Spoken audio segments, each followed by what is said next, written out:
રમઝાનુલ મુઅઝ્ઝમના રોઝા કરવા તમામ પર ફરજ છે, મગર જે કોઈ સફર પર હોય, ટ્રાવેલિંગ યા બીમાર, ઇલ હોય એમના પર ફરજ નથી.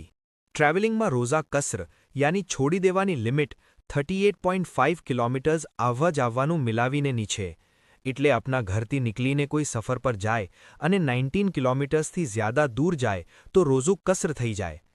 એવી હાલતમાં રોઝું કરવું ન જોઈએ અને ગયેલા રોઝાના બદલામાં એક રોઝું વાલી લેવું જોઈએ. અગર કોઈ એના રૂટીન જોબ વાસ્તે એવરીડે 38.5 કિલોમીટર્સથી વધારે જર્ની કરે તો એના પર કસર થતું નથી. એના પર રોઝા પૂરા કરવું કમ્પલસરી છે, કેમ કે હરરોજની જર્ની કરવું એનું રૂટીન છે. રસૂલુલ્લાહ સલ્લલ્લાહુ અલૈહિ વસલ્લમ રમઝાનમાં સફર પર નીકળતા તો રોઝું છોડી દેતા હતા અને જેટલા બી આપણે સાથ હોય એને બી રોઝું છોડાવી દેતા. જે કોઈ આપણા ફરમાનને ન માનતા તો એને ઓસાત કહેતા, યાની ડિસઓબિડિયન્ટ. અગર કોઈ રમઝાનમાં કોઈ ટૂર પર નીકળે અને એના ડેસ્ટિનેશન પર 10 દિવસ તક યા એનાથી વધારે રહેવાના હોય તો એ બધા રોઝા કરે. અગર કોઈ ફજરની નમાઝ બાદ રોઝું કરીને નીકળે અને 38.5 કિલોમીટર્સથી જ્યાદા જર્ની કરી લે પણ ઝોહરની નમાઝ પહેલાં પાછા ઘરે આવી જાય તો એ રોઝું છોડે નહીં, એનું રોઝું કમ્પ્લીટ છે. અગર ઝોહર અને અસરની નમાઝ બાદ ઘરથી નીકળીને જર્ની પર જાય અને 38.5 કિલોમીટર્સથી વધારે જર્ની કરી લે તો એનું રોઝું બી કમ્પ્લીટ ગણાય. એને રોઝું છોડવું નહીં જોઈએ. This audio is provided you by Mominin app. જે કોઈ બીમાર હોય એના વાસ્તે રમઝાનના રોઝા કરવામાં રૂખસત એક્ઝેમ્પશન આવેલી છે.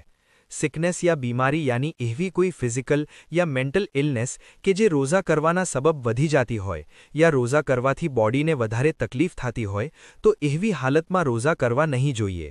જેટલા દિવસ સિકનેસમાં ગયા હોય એટલા દિવસના રોઝા રમઝાન પછી વાલવા જરૂરી છે. અગર ઓલ્ડ એજના સબબ યા ક્રોનિક અને લાઇલાજ ઇનક્યોરેબલ સિકનેસના સબબ રોઝા વાલવાની કોઈ પોસિબિલિટી ન હોય તો જેટલા રોઝા ગયા હોય તેનો કફારો આપી દે. જે બેરો પ્રેગ્નન્ટ હોય યા બ્રેસ્ટ ફીડિંગ કરાવતા હોય એને વાસ્તે બી રોઝા કરવામાં રૂખસત યાની એક્ઝેમ્પશન આવેલું છે. રોઝામાં આઈઝ, નોઝ અને ઇયર્સના ડ્રોપ્સ યુઝ કરવાથી પરહેઝ કરે, અવોઇડ કરે, કેમ કે એનો ઇફેક્ટ થ્રોટ હલક પર થાય છે. રોઝામાં ઇન્ટ્રાવીનસ બોટલ યા ઇન્જેક્શન ન યુઝ કરે. ઇન્સ્યુલિન કે બીજા ઇન્જેક્શન્સ ન યુઝ કરે. ડાયાબિટીઝ હોય તો ઇન્જેક્શન્સ અને મેડિકેશન્સ રોઝાના ટાઈમ મુજબ એડજસ્ટ કરી લે. રોઝામાં કોઈ માઇનર ઇન્જરી થવાથી યા બ્લીડિંગ થવાથી રોઝું બ્રેક થતું નથી. રોઝામાં બ્લડ રિપોર્ટ્સ કરાવવાથી પરહેઝ કરે, અવોઇડ કરે.